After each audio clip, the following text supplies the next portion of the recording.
Every business leader expects to encounter one or more crises eventually. Now, I want to share with you some top level practical strategies that you can apply immediately.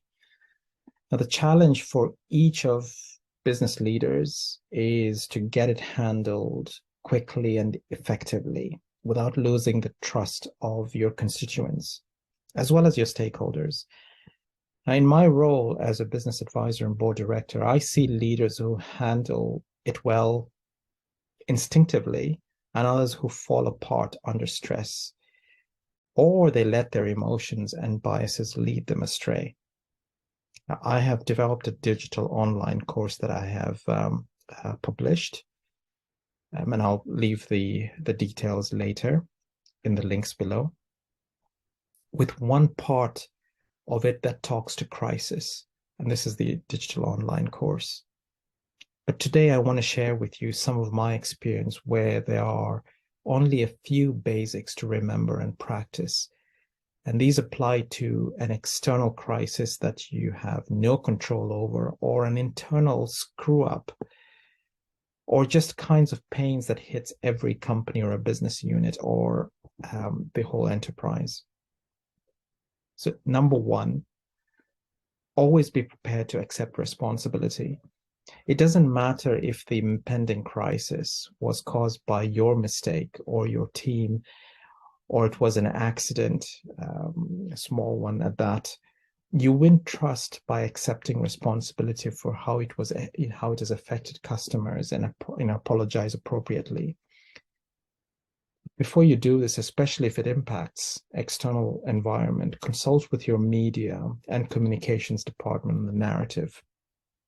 Now, that's very important because it could be counterproductive, or it can be counteractive.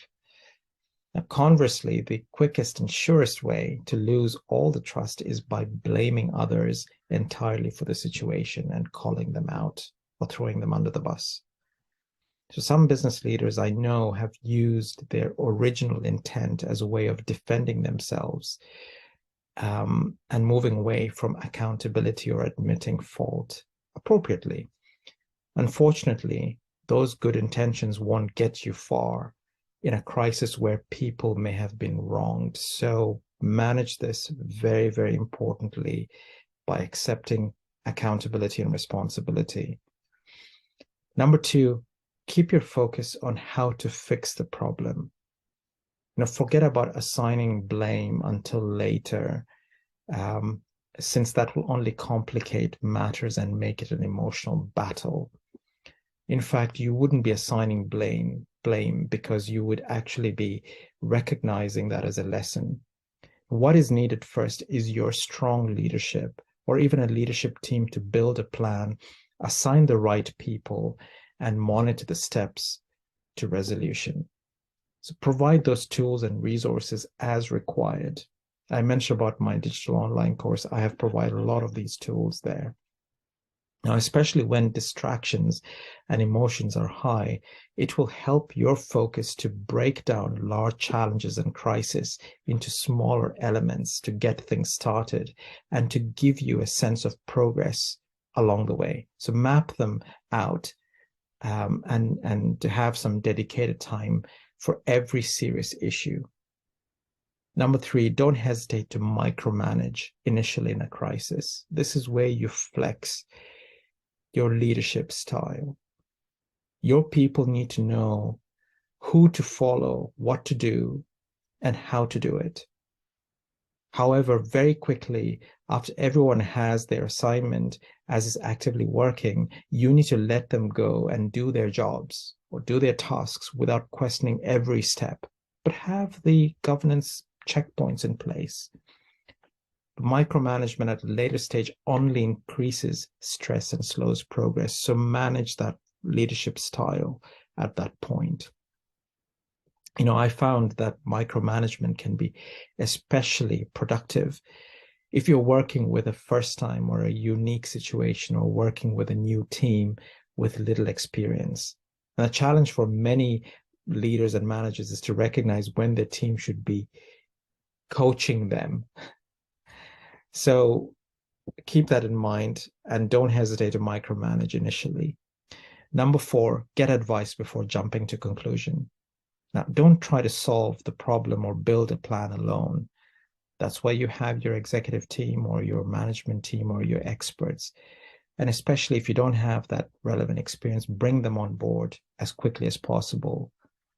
Look for a mentor, look for an external advisor or an expert in that area and ask for their advice. There's several that can come in for 20 minutes, 30 minutes, just to give you an outline of what might be the problem or what is required. And you need to understand potential misconceptions and move out of any rumors which complicate the situation and lead to a wrong conclusion.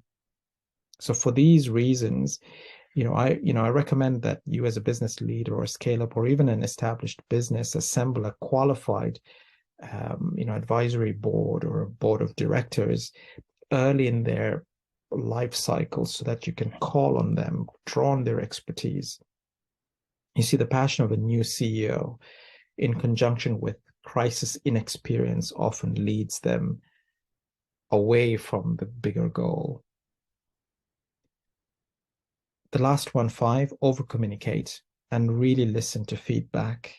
When you sense a crisis, you need to communicate and listen carefully with urgency, transparency, and empathy. A tone of urgency encourages people to mitigate impact, and transparency builds trust in you as a leader. Showing empathy fosters resilience in facing the challenges that are directly and they're acting. A key challenge with communication in a crisis is to get ahead of the issue. Don't wait until media inquiry or a government agency puts you on the defensive or a third-party organization and makes all your efforts look like too little, too late.